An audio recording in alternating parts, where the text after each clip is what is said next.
Welcome to the Faerie Tales Podcast. My name is D.C McGannon, and you're listening to a Monster Guys podcast presentation. Please stay tuned after tonight's story for a brief discussion about the topic. Now please enjoy this original fairy tale titled Jenny and the Witch's Riddle, written by yours truly and narrated by C. Michael McGannon.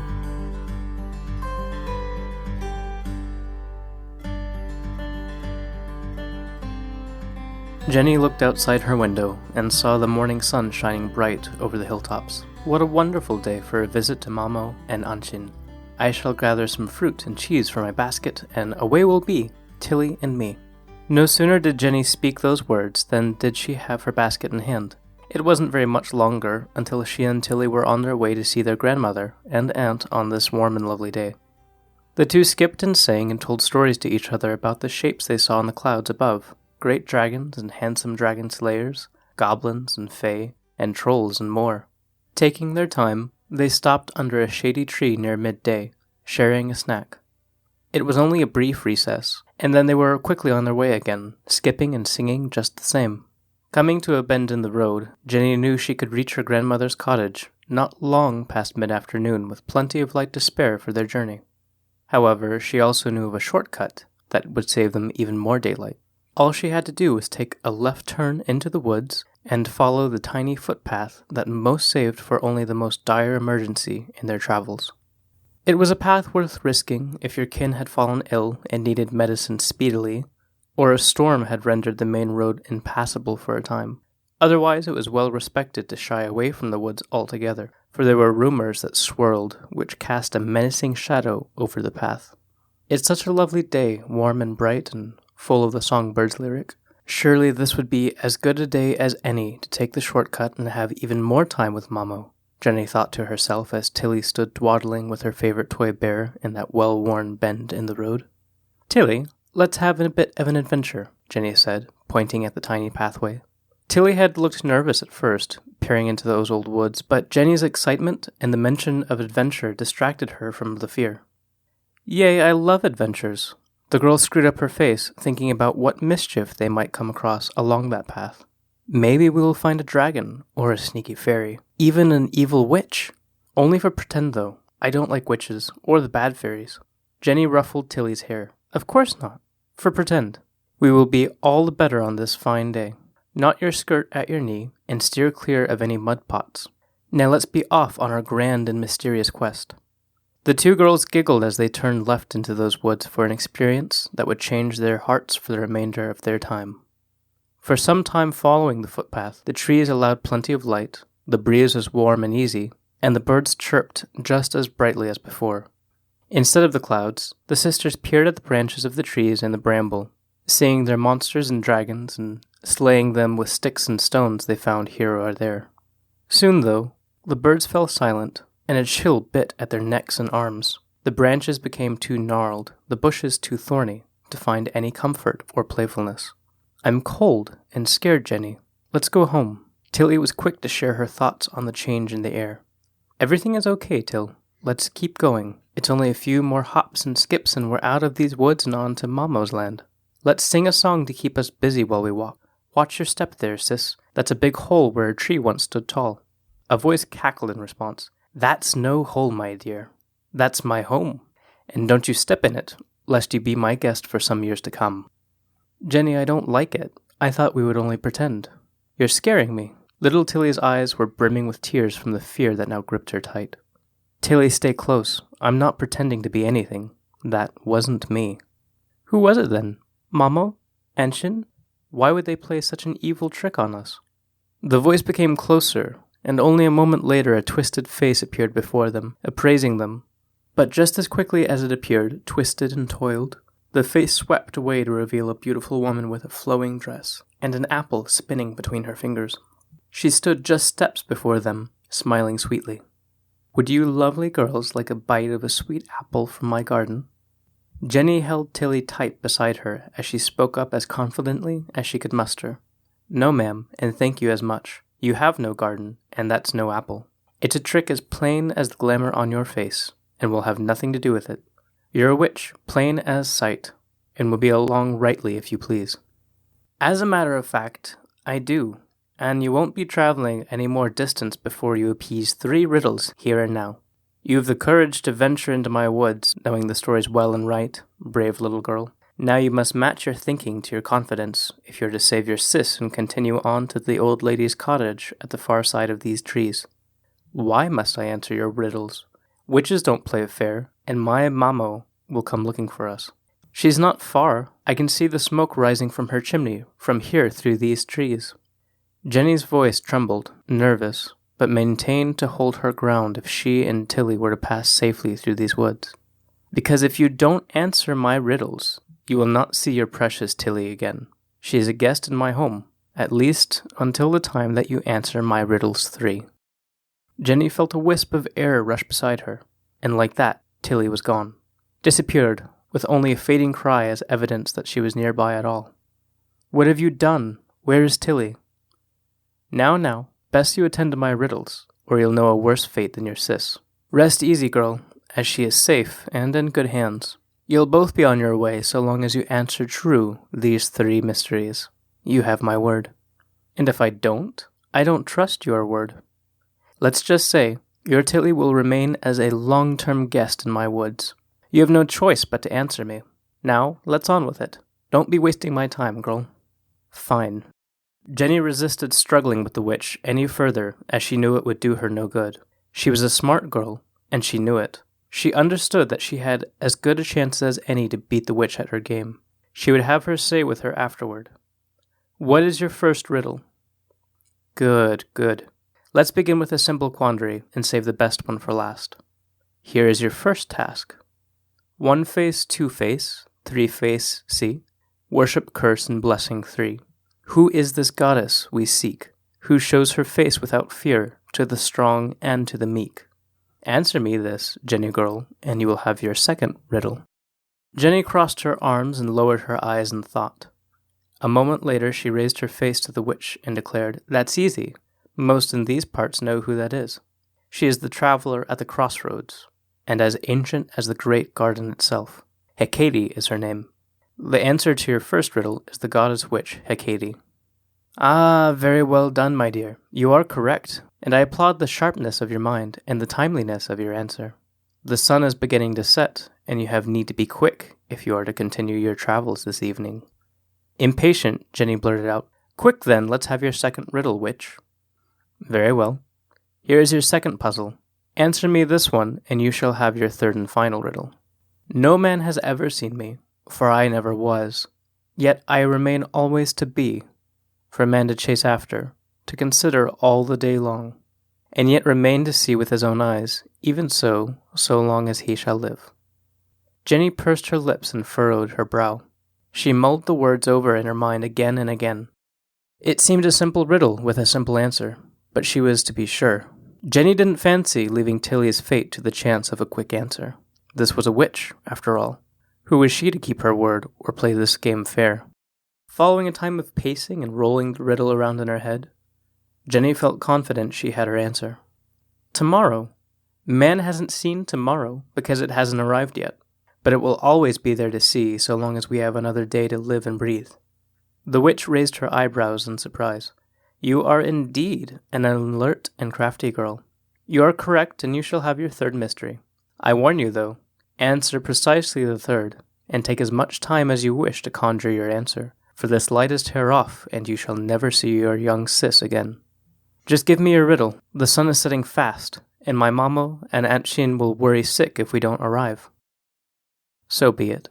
Answer me this third riddle, and you shall be on your way, Tilly at your side. I have traveled a great distance, across every terrain, rocky, smooth, cold, and hot. I disappear with time, and with the more I take, the more I leave behind. Jenny smiled, for at once she believed to have the answer, and her freedom the same, though she paced in circles for a short time, thinking and being diligent with her answer. Alas, she had it and would not second-guess herself, for that, she thought, is exactly the trickery this witch would dare to play.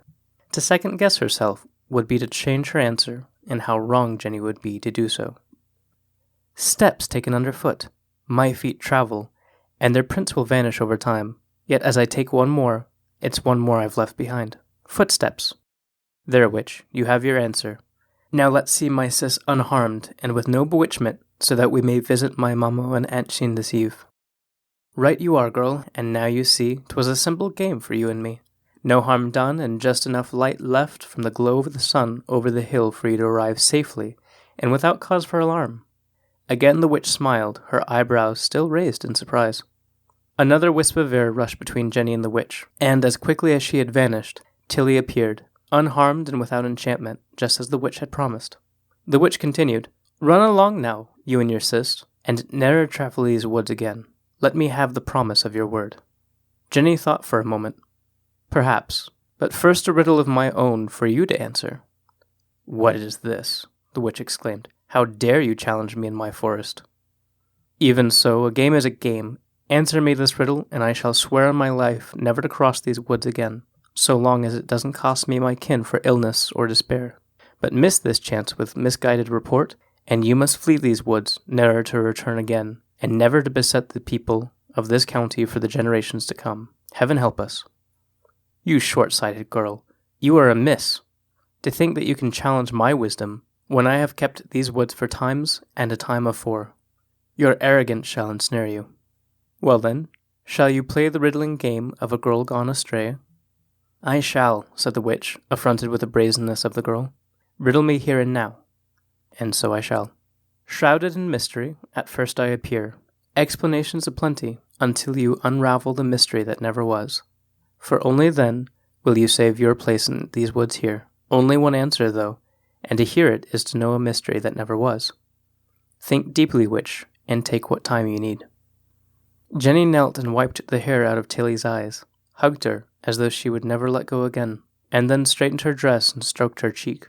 My dear Tilly, I am so sorry that I led you into this predicament, but we shall soon be free, and all our generations to come shall never know this wickedness again. Mind your words, girl, the witch warned for overhearing her conversation with Tilly. Do you have my answer? Jenny stood and caught the witch's gaze, eye to eye in a battle of wits and challenge. The witch returned her glare for what seemed between the two an eternity, until, at last, when the final sliver of sunlight began to fade over the farthest hilltop, she vanished into a mist and whisked high into the trees. A voice hissed through the trees, What answer has ye, little girl, to this riddle that has no answer? Jenny, looking into the air but seeing no one, answered in return. The answer is the riddle itself. At first it is a mystery, but the mystery never was, as the riddle was there all along, never a mystery to be. And now you shall leave this place and never return. The forest shook with a screech that pierced even the heavens that evening. The witch was pained to have been tricked in such a way, and to lose her home to a girl who had no better to do than to bewitch a witch herself. She whispered once more through the trees for Jenny to hear, You have not played well. My game was a game. Yours was a cruel fate, and I shall haunt your heart for the remainder of your days. Goodbye, Jenny the bewitched. You have indeed had your day. Just then, Jenny felt a pinch in her chest, and knew that in a deep corner of her heart a single spot of blackness had grown there, forever to remind her of her treachery against the witch of these woods. Let us go see Mammo and Anchin, Tilly. Let us hurry along, for the light is fading fast. Weeping, Tilly said, I'm still scared, Jenny. This was not a fun day. Not long after, they arrived on their grandmother's landing, and she welcomed them with laughter and a hearty embrace, for which Jenny and Tilly had so longed for since earlier that morning when they had departed upon their journey to see her. Jenny buried her face deep in her grandmother's embrace, and allowed her tears to flow for the first time since her fateful encounter. My dear, what troubles you? Mammo held Jenny at arm's length and gazed deep into her eyes. So deeply, Jenny thought, that her grandmother could see straight through to the black spot in her heart. Oh, my dear girl, you have had a troublesome journey, haven't you? Now, no matter what or who you may have encountered this day, we can work through it. Don't you worry. I hope so, Mammo. I really do hope so. As her grandmother and aunt ushered the girls inside to sit around the fireplace and share in the evening meal, Mammo turned and gazed deep into the darkness of the woods, believing she heard something stir. You may have beaten me all those years ago, grandmother whispered to the dark, but it seems you have found your match this day. Off with you, and mind your vow. This is your warning, and it will be the only one from my mouth. The fairies scurried, and the animals of the night flitted and ran to their burrows and hiding places. A fierce breeze blew through fast and cold, and then the trees and the darkness fell silent, never to be stirred so again.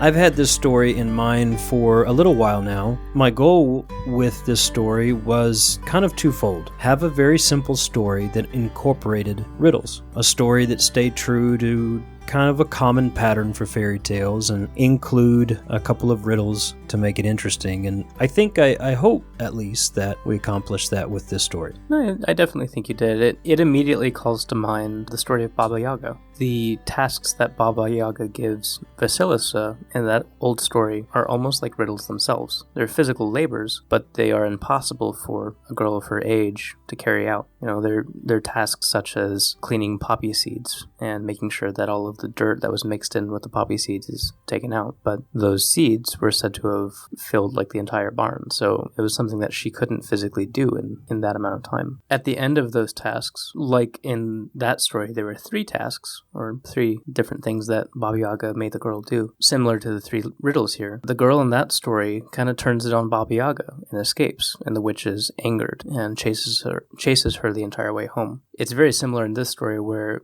Jenny, of her own cleverness, comes up with the riddle on the spot and turns it on the witch. And then she also has to make an escape of her own, although it's not as much of a chase. For the record, I hadn't even thought of that story of Baba Yaga while writing the story, but I'm kind of glad it kind of follows a similar pattern, because that's a great story, and it would be an honor to have my story spoken in the same sentence as Baba Yaga's story. Well, it is a very good old story, but I think it's a good formula too, and I'm sure you'd see similar formulas through other fairy tales as well. What interested me was that most of the time, when you see a riddle in stories, it's often told by a monster of sorts, like a giant or a sphinx or a golem from Lord of the Rings. Right, but one with some intelligence. Oh, very much so. Not just a dumb creature. Yes, very much so. But most of the time when you see a witch in stories, it's almost like a task that she's giving. Mm-hmm. So I liked this twist, that it was an intelligent witch with a glamour on her, that she wanted to play that game of riddles that is so often seen in fairy tales. You mentioned the labors. Both labors and riddles have had a long-standing place in fairy tales and stories. And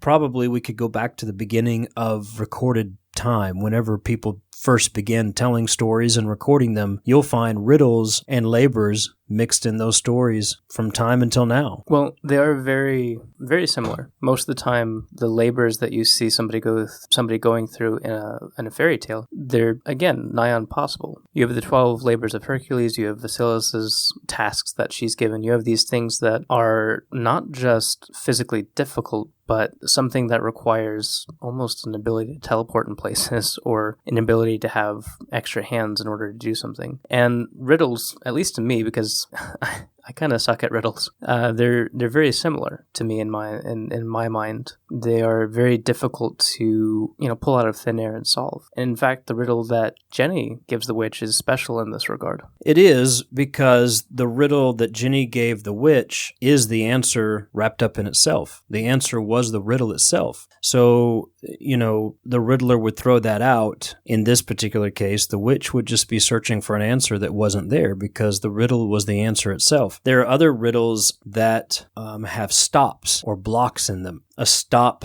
in a riddle is something that, just like it sounds, it would stop the person from being able to figure out the answer, whether it be because the context is out of place or the person searching for the answer would have no knowledge, no experience, no nothing from which to draw an answer from. So the riddler is able to throw a stop in there and keep that riddle from being answered. And that's a very common thing. But I mean, riddles are very interesting. It's like you said earlier, you said you suck at riddles. I'm not great at riddles either. It took me some time, honestly, to write these riddles, and I borrowed some from history, not directly, but some ideas from other stories, and came up with these riddles for this story in particular. But riddles, I mean, that's exactly what they're meant to be. They're meant to be difficult.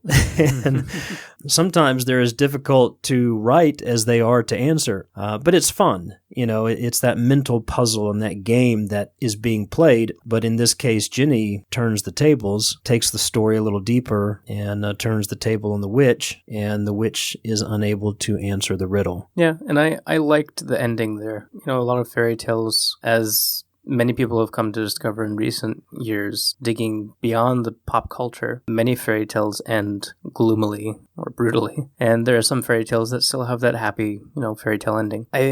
You would call this one a bittersweet ending, and I would very much agree with that. Jenny goes a step farther than she should have, probably. The reason she does so is to save her sister and her family and everybody in that county from that witch, from that point and further. But, that tricky riddle that she threw out, almost unfairly, she did pay for that, because it wasn't the game she played, as the witch pointed out, was not a game of fairness. Yeah, there was a high cost for Ginny taking that step, and rightly so. It was a bittersweet ending, because though Ginny won ultimately and provided freedom from the witch and any amount of danger or torture or harm that she would have brought to the people of that county for generations to come, Ginny lost a little bit of herself. It was like a little black spot on her soul, so to speak, or as the story says, on her heart. So there was a high cost, and it was bittersweet in the end, but the other part of this was to take away that happy fairy tale ending, if you will, was that she did the exact same thing that she accused the witch of being earlier in the story. She was accusing the witch of not playing fair, making a generalization that witches don't play fair, not trusting her to keep her word, and feeling like, perhaps rightly so in her own respect, that she was going to lose her little sister. And of course, all the rumors and things that swirl about witches in stories, that's what Ginny's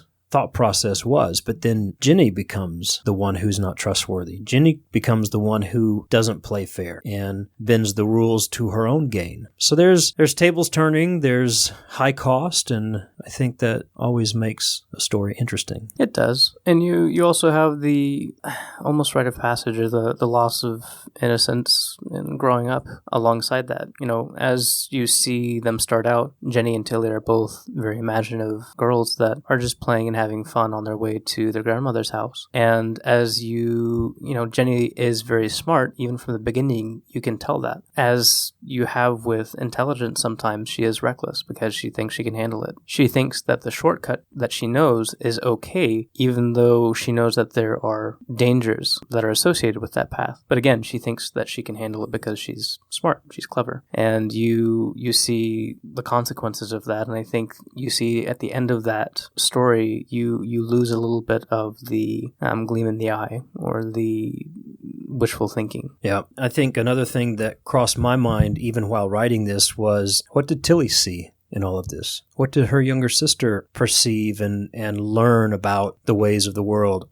She obviously still held her innocence, but, kids pick up on things, and where would she have taken that in her own life? And somebody else who read this story just after I wrote it asked about the grandmother. Obviously, the grandmother had a similar experience as a young girl, as she indicates, toward the end of the story. And the question was, what did she lose? Or who did she lose? And what did she experience? Because apparently she had lost to the witch. And so, there's a lot of little layers that you can play with. Obviously, she didn't lose Jenny's aunt, because her Ancine, I hope that's a good pronunciation of that Irish translation for the name aunt, but, Ancine was still with her. But, what did the grandmother lose? What were the consequences there? And obviously we know Jenny's consequence and what she's going to have to live with. I don't know, maybe we'll have to write another story about Jenny and as she lives with this consequence. Maybe, but I like where it left off, and yeah. I think it was a good fairy tale ending from the Monster Guys. Well, I do hope everybody has enjoyed the story and our discussion today. We appreciate you listening. As always, you can find us at themonsterguys.com. You can follow us on Twitter, Facebook, Instagram, just look us up at the Monster Guys. And if you feel good about it, support us on Patreon. Just look us up at patreon.com/the Monster Guys. That's a brand spanking new little thing we got going on there. So it's still being developed, but we still would appreciate you checking it out and maybe even leaving us a positive review on iTunes. It means the world to us. So hope you've enjoyed the story this week. We've got some really cool stuff coming up in the next few days, next couple of weeks with the Monster Guys podcast. So stay tuned. In the meantime, have a wonderful week and be careful taking those shortcuts in the woods. Good night, guys.